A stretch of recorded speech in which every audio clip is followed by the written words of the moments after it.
I never thought moving into my new apartment would be such a nightmare, but the creepy neighbours next door turned my life into a constant state of fear and paranoia.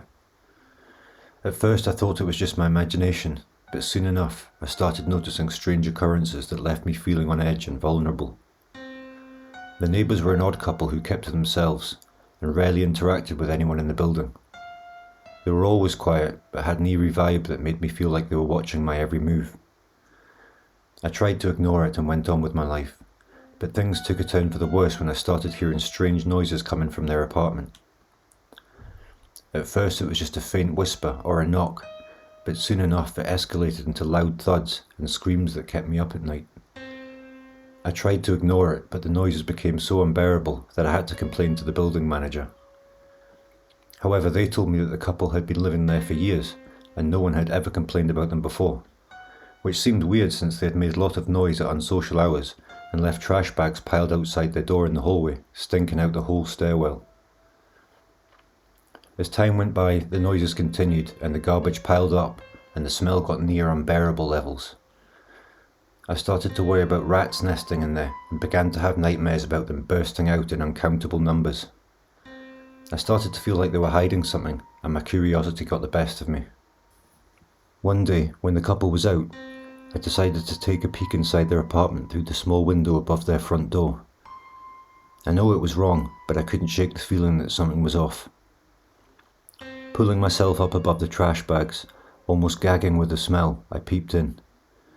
The apartment looked a mess, with piles of trash and dirty dishes scattered everywhere. I couldn't understand why they would even bother to throw away trash since they seemed to live in it. That's when I heard the couple's footsteps approaching, and I quickly retreated back to my apartment, feeling grossed out and also ashamed. From then on, things took a turn for the worse. The couple started harassing me, leaving like half-threatening notes and watching me when I came in and out of the apartment.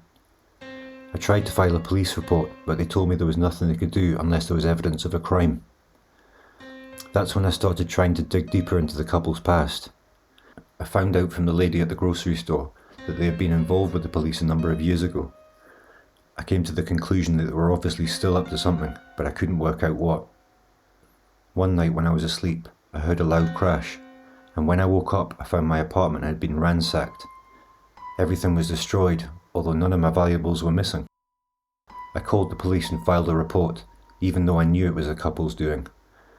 I packed my bags and left without looking back, but the memory of those creepy neighbours still haunts me to this day. I never got any follow-up from the police or my landlord, and I still don't know what was going on with all those bags, but part of me is glad I never found out.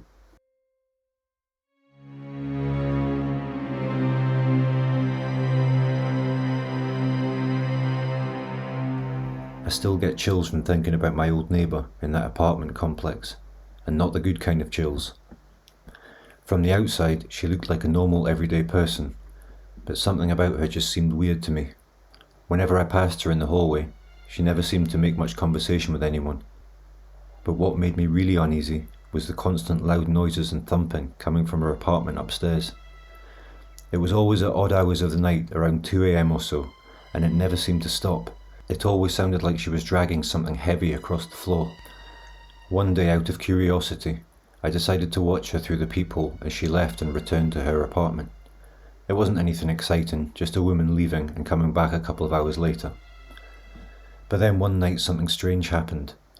I looked through the peephole again after I'd heard her apartment door close, and saw that she was standing right at my door, staring back at the peephole. Although there was no way she could see in, or even know I was there, she didn't move, nor did I.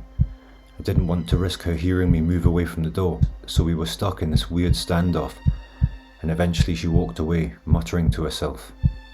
I went from being a bit creeped out and curious to absolutely terrified. But then came the night I heard the scream. It was followed by crying coming from her apartment. I felt a pit in my stomach, as I wondered what could have possibly been happening up there. Although I didn't really want to be involved, it sounded like she, or someone in there, needed help. I went upstairs and knocked on her door, but there was no answer. The crying stopped suddenly, followed by a shuffling noise, and I thought someone was coming to answer the door. But I waited and it didn't open. The sound suddenly stopping was actually more confusing than the sounds themselves, and I found it all pretty worrying that something bad could potentially have happened. The letterbox on her door was a low horizontal one. I crouched down and opened it to look through. I opened the letterbox to come face to face with my neighbour, on all fours, right in front of her mailbox. The crying quickly turned into shrieking, manic laughter. I was frozen in fear as she stared right at me, making this terrifying noise. I ran back downstairs into my apartment. I couldn't shake the image of her on all fours staring at me like that. My heart was racing and I knew there was no way I was getting any sleep. The next day I asked some of the other neighbours if they had heard the strange noises at night. To my surprise they had. They all had their own theories about what was going on up there. One of them had the number of the landlord, but how could I realistically raise my concerns without looking like a suspicious, interfering snooper? Finally, after a couple weeks more banging and dragging sounds, I decided to call the landlord. When they arrived, however, the tenant was already gone. She had left in the middle of the night, taking all of her belongings with her. The landlord as baffled as anyone else. To this day I still wonder what was really going on in that apartment, but I'm so glad they left before anything else could happen.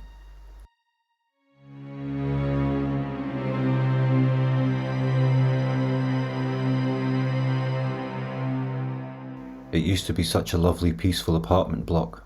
It was clean, everyone was super neighbourly, and people looked out for each other. It was perfect until the day the creepy neighbour moved in.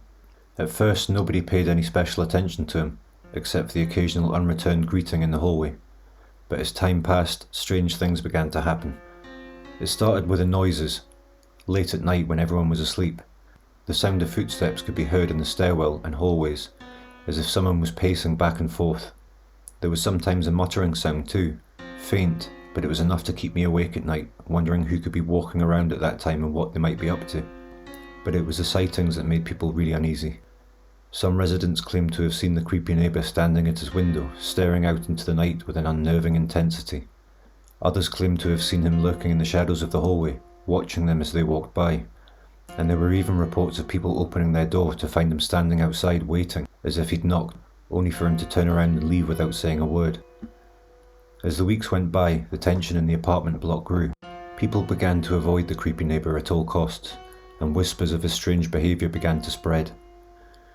One resident even went as far as to call the police, but there was nothing they could do. The creepy neighbour had not broken any laws, and there was no evidence to suggest that he was a threat to anyone. Eventually things calmed down, with sightings of and stories about the creepy neighbour dwindling away as people went back to their normal lives. Then came the smell. At first it was so faint that you'd think you might be just imagining it. Like something really bad, like old chicken in Tupperware, but way in the background. But then slowly, in the summer warmth, it started to creep into the foreground. It would catch in your throat and stick to your nostrils for ages afterwards. A putrid, sickening stench seeping into the hallway and making its way into other residents' homes, and it seemed to be emanating from the creepy neighbour's apartment. It was a smell that either nobody could quite identify, or possibly nobody dared to. In the hallway I would sometimes see neighbours hurrying past his door, covering their noses. I did too. But then one day everything changed. The family in the flat below the creepy neighbour had noticed a dark stain on their ceiling that was slowly spreading day by day. They had been up to the neighbour's apartment, but there had been no answer, only the awful stench of decay. The police were called once again, and this time they had reason to investigate. What they found inside was beyond anything they could have imagined. The walls were covered in strange symbols, and there were strange devices and tools scattered through the apartment. Strange handprints seemed to claw their way up the walls, all different sizes, and all the colour of dried blood. On the floor was a pair of mysterious geometrical shapes done in chalk. Each was like a circle full of different intersecting triangles and strange markings. There was a trail of dried red-brown matter leading from one to the other, and in the middle of the second shape was a pile of ragged clothing. This pile was directly above the stain on my neighbour's ceiling. The creepy neighbour was nowhere to be found, but the police knew that they had stumbled upon something sinister. They combed through the evidence, trying to piece together what had happened, but they could never quite explain the strange symbols, pile of rags, or the trail of blood, or at least they didn't share it with any of us in the building. The whole block came out to see the police and forensic teams emptying the apartment, with evidence bags full of bloody clothing, but we never found out anything to do with the case. Everyone had their own theories, which was kind of interesting, to be honest. I have no idea what was going on in there, but I'm definitely glad it's not happening anymore.